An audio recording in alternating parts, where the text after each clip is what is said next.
जो proper noun होता है, प्रॉपर नाउन का जो फर्स्ट लेटर होता है कैपिटल लेटर में लिखा जाता है। यहाँ पर जो अमन लिखा है, अमन में जो ए है ये कैपिटल लेटर में लिखा गया है, राइट। तो ये प्रॉपर नाउन है। प्रॉपर नाउन की डिफिनीशन हालांकि मैंने आपको बता रखी है, नहीं देखा तो पहली वाली क्लास से देख लेना जा करके। मैं सारी क्लासेज एकदम मतलब कि एकदम डिटेल के साथ बताऊंगा, है ना। यदि आप सारी क्लासेस देखोगे तब चीज़ें आपको समझ में आएंगी। ओके, जैसे यहाँ पर लिखा है कि इस सेंटेंस में लिंकिंग वर्ब नहीं है तो सब्जेक्ट कॉम्प्लीमेंट भी नहीं आएगा। बिल्कुल सही। अब लिंकिंग वर्ब भी तो मैं आपको बताऊंगा ना, क्योंकि हमारी जो क्लास के अंदर हम लोग लिंकिंग वर्ब ही देखने वाले हैं, ठीक है। रोहन वाज अ डॉक्टर, इसमें लिंकिंग वर्ब है। Rohan was a doctor, Rohan एक डॉक्टर था। तो वाज यहाँ पर जो लिखा है ना ये लिंकिंग वर्ब है। क्या है? Linking verb. और जो डॉक्टर है ये सब्जेक्ट कॉम्प्लीमेंट है। कैसा है? Subject complement. इस सेंटेंस में जो डॉक्टर है सब्जेक्ट कॉम्प्लीमेंट है, क्योंकि ये लिंकिंग वर्ब के बाद आया है और सब्जेक्ट रोहन को आइडेंटिफाई कर रहा है, ठीक है। लिंकिंग वर्ब में एक्शन नहीं होता है, बिल्कुल। अब हाँ, एकदम बहुत बढ़िया पॉइंट है भाई, ये नोट कर लेना कि लिंकिंग वर्ब में एक्शन नहीं होता है, बिल्कुल सही। लेकिन जो हमने पहले वाला सेंटेंस देखा था कि अमन इज सिंगिंग अ सॉन्ग, इसमें एक्शन हो रहा था कि जो अमन है वो एक गाना गा रहा है, तो अमन एक्शन कर रहा है। अब यार गाना गा रहा है तो सिंपल सी बात है यार कि वो एक्शन तो कर ही रहा है ना। लेकिन Rohan was a doctor, Rohan एक डॉक्टर था यार, तो इसमें एक्शन कहाँ है? रोहन एक डॉक्टर था, वह एक लड़का है, काम खत्म। तो एक्शन थोड़ी कर रहा है वो। तो रोहन आज वाज अ डॉक्टर, तो इसमें लिंकिंग वर्ब है। लिंकिंग वर्ब में एक्शन नहीं होता है, दैट्स इट। ओके, ये बात आपको समझ में आ गई होगी। अमन इज अ टीचर, तो सिंपल सी बात है यार, अमन एक अध्यापक है। जब अमन एक अध्यापक है तो इसमें लिंकिंग वर्ब है, लेकिन इसमें एक्शन नहीं हो रहा है। लिंकिंग वर्ब का मतलब ही होता है कि जिसमें एक्शन ना हो। जिस सेंटेंस में एक्शन नहीं होगा वो लिंकिंग वर्ब होगा, और जिस सेंटेंस में एक्शन है तो वो लिंकिंग वर्ब नहीं है। समझ रहे हो मेरी बात? Very good. इस सेंटेंस में जो टीचर एक सब्जेक्ट कॉम्प्लीमेंट का काम कर रहा है, क्योंकि ये लिंकिंग वर्ब के बाद आया है और सब्जेक्ट को आइडेंटिफाई यानी कि डिस्क्राइब कर रहा है, ठीक है। अगला देखते हैं, ही इज अ टीचर, तो बिल्कुल सिंपल है यार, ही इज अ टीचर। अब यहां पर भी एक लिंकिंग वर्ब है, ही इज अ टीचर, वह एक अध्यापक है। मेन वर्ब या लिंकिंग वर्ब, ठीक है। इस सेंटेंस में जो बी की फॉर्म होती हैं आप जानते हो, is am are was were, है ना। तो ये सब क्या होती हैं? बी की फॉर्म होती हैं, ठीक है। वी की जो वर्ब की फर्स्ट फॉर्म होती है जैसे गो है ना। सेकंड फॉर्म गो विंट, थर्ड फॉर्म गॉन। और वी की जो वर्ब की फोर्थ फॉर्म क्या कौन सी होती है? आईएनजी वाली फॉर्म होती है, ठीक है। आईएनजी वाली फॉर्म होती है, ये आप याद रखना। और जो वर्ब की फिफ्थ फॉर्म होती है, तो जो वर्ब की फोर्थ फॉर्म होती है ये आपको बताया गया कि आईएनजी वाली फॉर्म होती है, राइट। जैसे मैं बात करूं गो विंट गॉन, तो जो गो की वर्ब की फोर्थ फॉर्म, यदि गो का वर्ब की फोर्थ फॉर्म बनाएंगे ना तो ये गोइंग हो जाएगा, यानी कि आईएनजी लगाना, ठीक है। और वर्ब की जो फिफ्थ फॉर्म होती है, जैसे वर्ब की फर्स्ट फॉर्म में जैसे यही एस लगाना, वो वर्ब की फिफ्थ फॉर्म हो जाती है जाकर के, जैसे गो का गोज हो जाएगा, ईट का ईट्स हो जाएगा, राइट। तो ये बहुत अच्छी तरीके से समझ गए होंगे।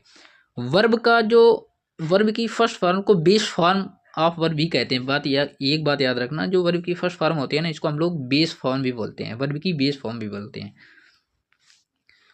He is was will be playing cricket with us, तो सिंपल सा फंडा ये है यार कि जो ही होता है ये सब्जेक्ट का काम करता है, लेकिन जो ही है इस सेंटेंस में जो ही है याद रखो ये सब्जेक्ट का काम तो कर रहा है, लेकिन ये ही प्रोनाउन है। समझ रहे हैं मेरी बात? ही सी इट दे जो होते हैं ना ये प्रोनाउन होते हैं, लेकिन ये सब्जेक्ट के स्थान पर काम करते हैं। यानी कि आपने नाउन चैप्टर में पढ़ा होगा, प्रोनाउन चैप्टर में, कि जो प्रोनाउन यूज होता है वो नाउन के स्थान पर यूज होता है, ठीक है।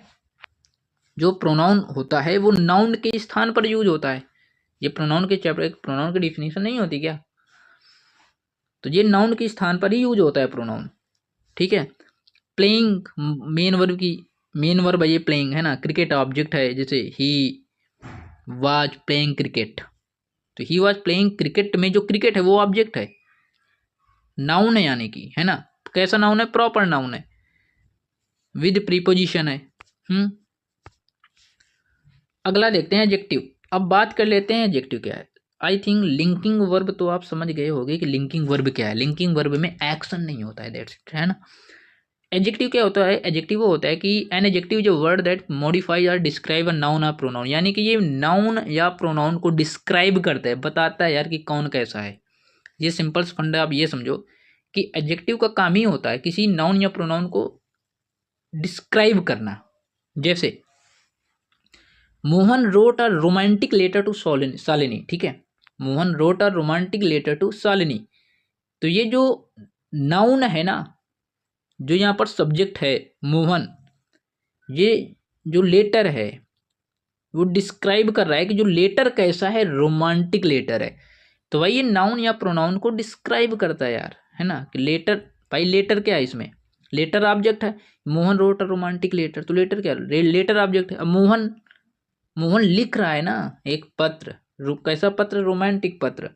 तो उसमें जो रोमांटिक है मतलब कि जो नाउन या प्रोनाउन के बारे में बता रहा हो कि कौन कैसा क्या है, वो एडजेक्टिव होता है। ठीक है, आ गई बात समझ में? चलो अभी और समझ आ जाएगा समझ में। इस सेंटेंस में जो लेटर है वो नाउन है, आप जानते हो। लेटर क्या है? नाउन है। नाउन को क्वालिफाई के लिए रोमांटिक वर्ड आया है, इसलिए ये एक एडजेक्टिव का काम कर रहा है। भाई सिंपल है, मोहन रोट और रोमांटिक लेटर जो लिखा है ना, लेटर नाउन है। ये नाउन या प्रोनाउन को ही तो डिस्क्राइब करने के लिए एडजेक्टिव का यूज करते हैं, है ना। तो एडजेक्टिव हुआ ना ये। Rajni sold an old car to Ramesh. तो रजनी ने सोल्ड किया रमेश को एक ओल्ड कार। कैसी कार? Old car. तो यहाँ पर जो ओल्ड है ये एडजेक्टिव का काम कर रहा है ना। और रमेश क्या है? ऑब्जेक्ट है, टू प्रीपोजिशन है। कार कॉमन नाउन है ना। Rajni sold an old car, इतना यदि देखा जाए, Rajni sold an old car तक, तो कार यहाँ पर ऑब्जेक्ट है। समझ रहे हो मेरी बात? और जो ओल्ड है ये एडजेक्टिव है, सोल्ड वर्ब है, रजनी सब्जेक्ट है ना, यानी कि प्रॉपर नाउन है। चलो आगे देखते हैं अगला। जैसे Raj watch the short movie with Anjali, है ना, मतलब कि अंजलि के साथ राज ने एक शॉर्ट मूवी देखी, है ना। इसका मतलब यही तो हुआ, Raj watch the short movie with Anjali. Ranjani जो राज ने अंजलि के साथ एक शॉर्ट मूवी देखी। भाई 2 घंटे की मूवी होगी, 1 घंटे में चल गए, आ गए बड़ा बड़ा कर देखते रहे, है ना। तो शॉर्ट मूवी देख सकते हैं, जो मूवी मतलब कि जो कम ड्यूरेशन की हो, देखा जा सकता है ना, कह सकते हो आप। विद क्या प्रीपोजिशन है, मूवी ऑब्जेक्ट है, शॉर्ट यहाँ पर एडजेक्टिव है, क्योंकि ये मूवी के बारे में बता रहा है ना कि कैसी मूवी देखी थी, शॉर्ट मूवी देखी थी, राइट। वॉच वर्ब है। तो आप देखो एक्सप्लेनेशन भी साफ साफ स्पष्ट रूप में लिखा गया है कि इस सेंटेंस में जो मूवी है नाउन है, को क्वालिफाई करने के लिए शॉर्ट वर्ड आया है, इसलिए ये एडजेक्टिव बनाने का काम कर रहा है ना। अब क्वांटिटेटिव एडजेक्टिव वो होते हैं यानी कि जो क्वांटिटी को रिप्रेजेंट करे, किसी चीज की क्वांटिटी बताएं, मात्रा, परिणाम। परिणाम तो नहीं कर सकते यार, परिमाण बोल सकते हैं, राइट। ठीक है, आप समझ लेना, ठीक है, हिंदी में क्या बोलते हो आप। Quantitative adjective modifies noun by providing information about their quantity और नंबर, जैसे कि फ्यू, मैनी। याद रखना जो फ्यू एंड जो मैनी वर्ड होते हैं ना, ये काउंटेबल होते हैं, ठीक है। एंड जो लिटिल मच होते हैं ये अनकाउंटेबल होते हैं। कैसे होते हैं मैं आपको बताऊंगा। जैसे मिल्क की बात करते हैं, तो यार जो मिल्क वर्ड होता है ना, ये अनकाउंटेबल होता है यार। दूध को थोड़ी ना बोल सकते हो 1 दूध 2 दूध 3 दूध, है ना। तो मिल्क अनकाउंटेबल होता है।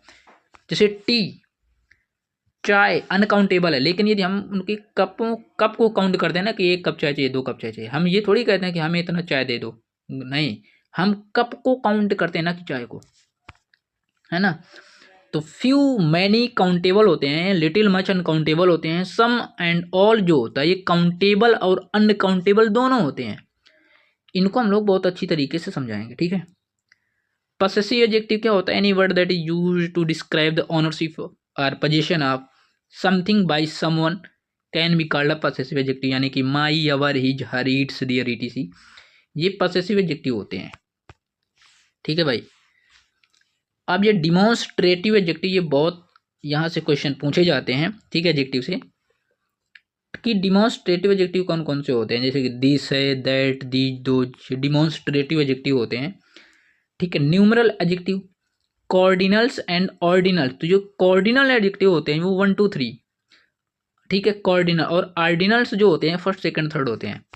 तो यार इनको आपको बहुत अच्छी तरीके से देखना पड़ेगा। ठीक है। कल का जो हमारा टॉपिक रहेगा वो बहुत अच्छा टॉपिक रहेगा, उसके अंदर कुछ क्वेश्चंस भी कवर करेंगे। ठीक है। तो गाइस वीडियो अच्छी लगे तो लाइक कर देना, मिलते हैं अगली वीडियो के साथ, जब तक के लिए bye bye, take care guys.